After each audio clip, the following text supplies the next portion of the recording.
इंसाफ, जिसका मतलब क्या होता है कि कमजोर और ताकतवर कानून के सामने एक बराबर, जिसका मतलब ये होता है कि जानवरों के माशरे में और इंसानों के माशरे में जो फर्क है कि जानवरों के माशरे में इंसाफ नहीं है, इंसानों के माशरे में वो इंसानी माशरा होता ही तब है जिधर इंसाफ होता है। जंगल का कानून उसको कहते हैं, उस माशरे को, और जिसको दूसरा नाम बनाना रिपब्लिक्स देते हैं, जिधर माइट इज राइट होती है, जिधर ताकतवर कानून से ऊपर होता है, जिधर कमजोर को ताकतवर से तहफ़्फ़ुज़ नहीं मिलता। और अगर आप दुनिया की तारीख पढ़ें तो आपको हर जगह नजर आएगा कि जिन ममालिक के अंदर कानून की बालादस्ती बेहतर थी वो खुशहाल थे। रोमन एम्पायर देख लो, उससे पहले ग्रीक सिविलाइजेशन था, जिनका तारीख जानती है। रोमन एम्पायर देख लो, रोमन लॉज थे, कानून थे। बाकियों को वो बारबेरियंस कहते थे क्योंकि वहां कानून नहीं थे, वहां इंसाफ नहीं था। और हम जो मुसलमानों की तारीख है, मैं क्यों बार बार जब से मैं प्राइम मिनिस्टर बना, मैं बार बार आपको मदीना की रियासत की बात करता रहा, क्योंकि मदीना की रियासत की बुनियाद रखी गई थी अदल और इंसाफ पे। जो मेरे नबी सल्लल्लाहु अलैहि वसल्लम ने उस कौम को उठाया था, दो सुपर पावर थी तब भी, दो बड़ी बड़ी ताकतें थी, आधी आधी दुनिया दोनों ताकतों की नीचे थी। उधर से उन लोगों की हैसियत ही नहीं थी, उनको मेरे नबी सल्लल्लाहु अलैहि वसल्लम ने दुनिया की इमामत करवाई, लेकिन बुनियाद रखी अदल और इंसाफ पे। कानून के सामने सब एक बराबर। फरमाया कि मेरी बेटी भी अगर जुर्म करेगी तो उसको सजा मिलेगी।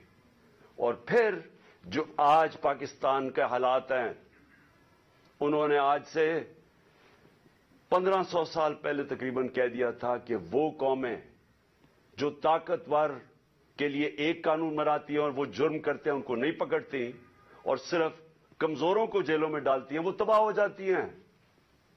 ये मेरे नबी ने 1500 साल पहले कह दिया था। और आज मैं ये जो आज मीडिया आपके सामने आया हूं, आपको ये बताने के लिए कि जिस तरह हम नमाज में कहते हैं ना कि अल्लाह उनके रास्ते पे लगा जिनको नेमतें बख्शी, उनको नहीं जो तबाही के रास्ते पे निकल गए। ये हम 5 वक्त की नमाज में मांगते हैं। आज हम उधर खड़े हैं। एक तरफ है अल्लाह की नेमतों का रास्ता, मुश्किल रास्ता है, लेकिन इंसान की अजमत का रास्ता है।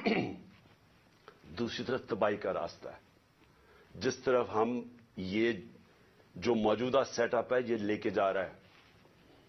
मेरे पाकिस्तानियों याद रखें, मैं वो खुशकिस्मत इंसान हूं, 70 साल जिसकी उम्र है, अल्लाह मुझे सब कुछ दे बैठा है।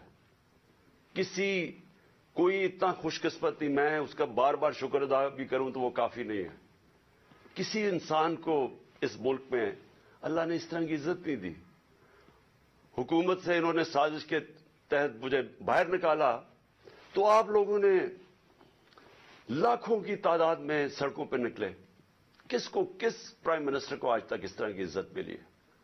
और हुकूमत के बाहर पब्लिक के अंदर मैं निकला तो जिस तरह की इज्जत आपने मुझे दी, किसको मिली आज तक? कौन से प्राइम मिनिस्टर को मिली? तो उसके लिए वजारत उज़्मा क्या चीज है? इससे बड़ी चीज क्या है कि कौम उसकी इज्जत करती है।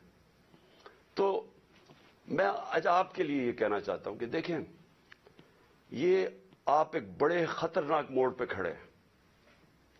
अगर मेरी कौम मेरी आवाज आज सुन के आप जो अल्लाह ने हमारे ऊपर हुक्म दिया हुआ है जिहाद का, जिहाद है क्या? पहले मैं ये भी क्लियर कर दूं, जुल्म के सामने और नाइंसाफी के सामने खड़ा होना जिहाद है।